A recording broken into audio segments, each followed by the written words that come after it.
On June 30th, 2026, a report of a missing 4-year-old girl triggered a large-scale search in Aiken County, South Carolina. The child, Javeayah Harris, was said to have disappeared while outside her home, prompting law enforcement, the FBI, canine units, drones, and helicopters to begin an urgent search. But as detectives examined the timeline, they uncovered details that pointed in a very different direction. What first appeared to be a missing child case soon raised questions about events that may have occurred weeks earlier. As investigators reconstructed Javeayah's final known days, the focus shifted from finding a missing child to uncovering what had really happened. Before we continue, please don't forget to like, comment, and subscribe so you never miss a new case. Hey. What you want to say about the baby? J-Time, baby. Before investigators began piecing together what happened, it is important to understand who Javeayah Harris was. Her full name was Javeayah Harris, a 4-year-old girl who lived with her family in Aiken County, South Carolina. At an age when most children are learning through play, developing language skills, and becoming more curious about the world around them, Javeayah was completely dependent on the adults in her life for every aspect of her daily care and well-being. Like any child her age, she relied on others to provide food, clothing, shelter, supervision, and protection. She could not make important decisions for herself or understand the risks that older children and adults are expected to recognize. Her daily routine, where she went, who she spent time with, and even her basic safety were determined entirely by the adults responsible for caring for her. When authorities later released her description during the search, they identified her as a 4-year-old girl with braided hair decorated with pink beads. She was reportedly wearing pink Minnie Mouse pajamas and Crocs at the time she was believed to have last been seen. Those details quickly spread through news broadcasts and social media as law enforcement asked the public for assistance in locating her. A heartbreaking search for missing 4-year-old Javeayah Harris has now become a death investigation. We'll have to face it together as a community. Our search for Javeayah drives on. Tonight, Javeayah Harris's parents are behind bars and charged in connection with her death. Sadly, the night of the 911 call on June 30th, when that call was made, it was already too late to save Javeayah. Investigators say Javeayah may have been dead for at least a month, and the search for her body is now focused outside Aiken County. We are all focused on pursuing justice for Javeayah because that's what she deserves. Tonight at 6 o'clock, the arrest, the charges, and the unanswered questions in the death of Javeayah Harris. At first, Javeayah's case appeared to be another urgent missing child investigation, with officers working under the assumption that time was critical. The focus was on finding a young child who, because of her age, would have been unable to care for herself for long without help. Cases involving children this young often receive an immediate and extensive response because they are considered especially vulnerable. The investigation began late in the evening of June 30th, 2026, when authorities received a 911 call reporting that 4-year-old Javeayah Harris was missing from her home in Aiken County, South Carolina. According to the initial account provided to dispatchers and responding officers, Javeayah had been outside playing before she unexpectedly disappeared. Her mother reportedly told investigators that the child had somehow wandered away, creating an urgent situation that required an immediate response. At that stage, there was no publicly known evidence suggesting anything other than a missing child emergency. Law enforcement responded according to standard protocol for a young child who was believed to have vanished within a short period of time. With a child only 4 years old, investigators understood that every passing minute could significantly reduce the chances of locating the child safely. Young children can quickly become disoriented, may not respond when called, and are often unable to recognize or avoid environmental dangers. For those reasons, missing child investigations are treated as high-priority emergencies from the moment the report is received. Officers immediately established a search radius centered around the location where Javeayah was last believed to have been seen. Patrol units searched nearby roads, wooded areas, vacant lots, and surrounding neighborhoods while attempting to determine whether anyone had seen the child. Tracking dogs were deployed in an effort to locate a scent trail that could reveal the direction she may have traveled. Drones equipped with aerial cameras scanned large sections of land that would have taken hours to search on foot, while helicopters expanded the search from above. allowing crews to cover fields, forests, and difficult terrain more efficiently. At the same time, investigators conducted neighborhood canvasses, knocking on doors and interviewing residents to establish a timeline and identify potential witnesses. Detectives gathered surveillance footage where available, documented statements, and worked to reconstruct Javeayah's last known movements. At that moment, the investigation was focused on one objective: locating a missing 4-year-old child as quickly as possible before valuable time was lost. As the hours passed with no sign of Javeayah Harris, the search operation expanded into one of the largest coordinated responses in the area. The Aiken County Sheriff's Office led the effort, supported by the Federal Bureau of Investigation, state law enforcement agencies, emergency management personnel, volunteer firefighters, and numerous additional public safety organizations. Resources were rapidly combined to maximize coverage and reduce the possibility of overlooking critical evidence. Well, Will, originally he said that when he heard that 4-year-old Javeayah Harris was reported missing, he didn't really think anything of it. Javeayah Harris's father is actually a regular at the end market that you see behind me. And this end market is actually about half a mile from where the command center was posted all this week. And agents had been coming in and out of this end market, looking at security footage, kind of just evaluating the situation because it is so close to the neighborhood, to the command center. And the store manager told us that originally Javeayah Harris's father's story lined up. But he said that he did start to get a bit suspicious when neighbors were coming in and telling him that they hadn't seen the 4-year-old Javeayah Harris in about a month. And he said with new details today, he has more and more questions. About a mile away from where 4-year-old Javeayah Harris went missing, this convenience store has been a key part of the search. But with new details released today, manager Vernon Fields is left with a lot of questions. I thought the store was checking out too good, because everywhere that he went, he was there, including here. You know, we got timestamps and everything, credit card receipts, what he bought, what he did when he came in here.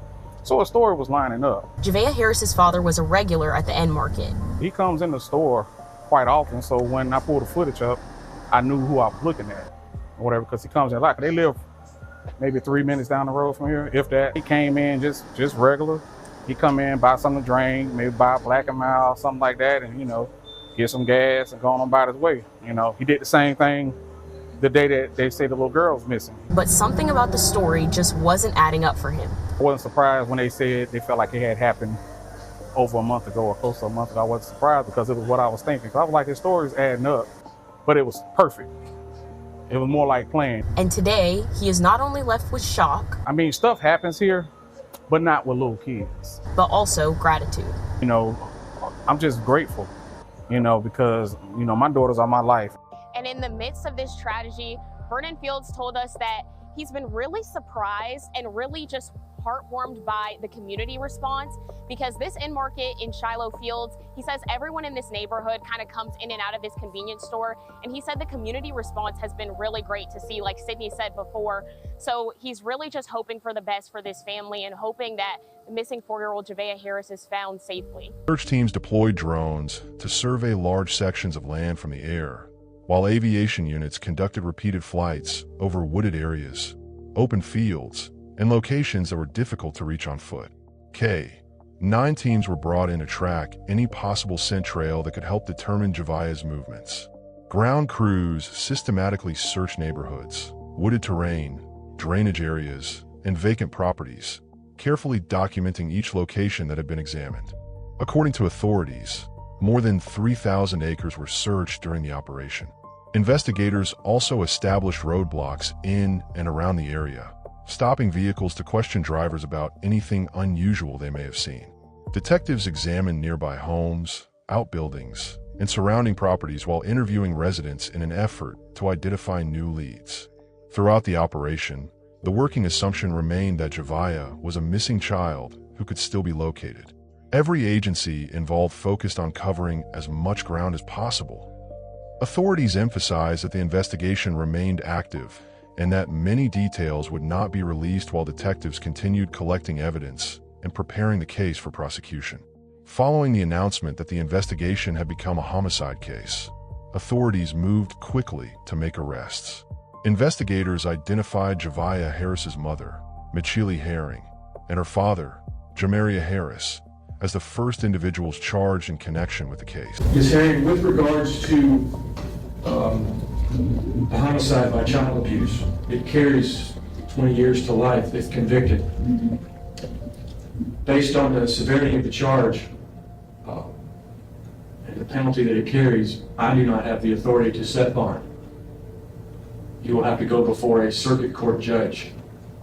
The circuit court judge will basically do what I'm doing, but will have the authority to set a bond on you. Sometime within 30 days, you will have that opportunity to go before the circuit court judge.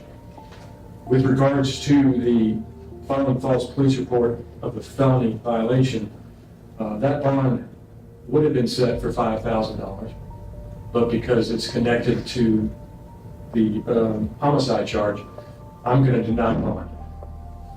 So these two are going to be connected together, and a circuit court judge will hear that. So as of this morning, there is no bond that is set for you. All right. Yes, sir. Thank you very much. You've been charged with homicide by child abuse, which carries a prison sentence, if convicted, of 20 years to life. You understand that? Yes. You have the right to a jury trial. You also have the right and obligation to attend all court proceedings. You have the right to represent yourself and get your own attorney. If you cannot afford to hire an attorney, the court may appoint an attorney to represent you. We will start that qualification process today, but it is up to you to follow up. Your case is going to be heard in General Sessions Court. So after today's preliminary application, you will be given an opportunity to meet with the Public Defender's Office to confirm if that's the direction you want to go. Court dates, times, and locations of all future court dates and proceedings will be included in the paperwork that I give you today. Charges that will be heard in General Sessions Court, you also have a right to a preliminary hearing. A preliminary hearing does not determine if you are guilty or not guilty. It simply confirms that there's probable cause sufficient to move forward to trial with the charges that you face. According to the Aiken County Sheriff's Office, both were charged with homicide by child abuse, a charge that alleges a child's death resulted from abuse under South Carolina law. In addition to the homicide charge, authorities announced that Michelle Herring was also charged with filing a false police report. Investigators allege that the original report describing Javeayah as a missing child did not accurately reflect what had occurred. Officials have not publicly released all of the evidence supporting these charges, explaining that many investigative details remain sealed while the case is active. Law enforcement also stated that the investigation was continuing and that additional charges could be filed if new evidence emerged. Detectives emphasized that recovering Javeayah's remains and completing the forensic investigation remained among their highest priorities. After concluding that Javeayah Harris was likely no longer alive, investigators redirected their resources from search and rescue efforts to recovery operations. Law enforcement announced that teams were focusing on locating her remains in an area outside Aiken County, following evidence developed during the investigation. Rather than searching for signs of a missing child, personnel began conducting targeted searches based on investigative leads and information gathered by detectives. The recovery effort involved specialized search teams trained to locate evidence in difficult terrain. Investigators coordinated with forensic experts and other specialized units to examine areas identified as significant to the investigation. Each search location was documented carefully to preserve any evidence that could later be presented in court. Authorities have stated that recovering Javeayah's remains is a priority because it could provide critical forensic evidence. A forensic examination may help determine the cause and manner of death, establish a more accurate timeline, and identify additional evidence relevant to the criminal investigation. Recovering her remains would also allow investigators to answer important questions that remain unresolved. Javeayah Harris, a 4-year-old girl from Aiken County, South Carolina, is believed by investigators to have lost her life weeks before she was reported missing. What initially began as an urgent search for a missing child evolved into a homicide investigation after detectives determined that the available evidence did not support the original account provided to authorities.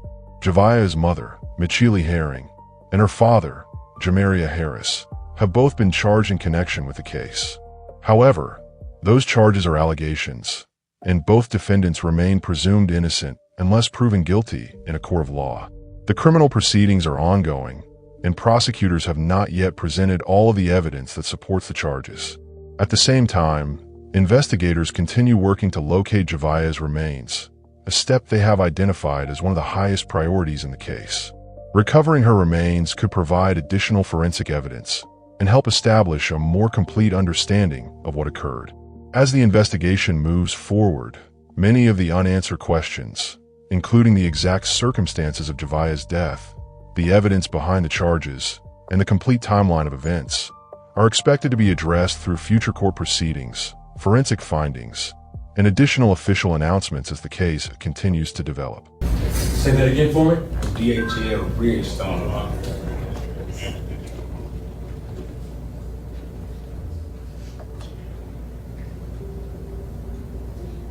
And do you get paid weekly, bi-weekly, or monthly? Weekly. And what do you, on average, bring home every week? It was my first check. I haven't seen it. So you don't know?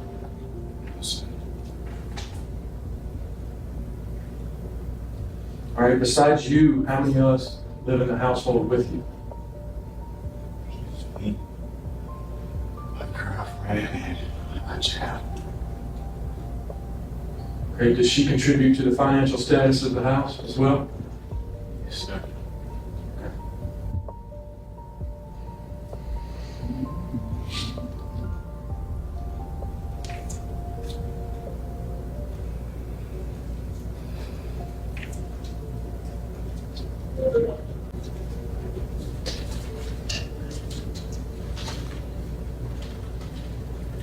You also have a first initial court appearance date set up for September 18th of this year at 9 a.m. in the main courtroom at the Aiken County Judicial Center, 109 Park Avenue Southeast in Aiken.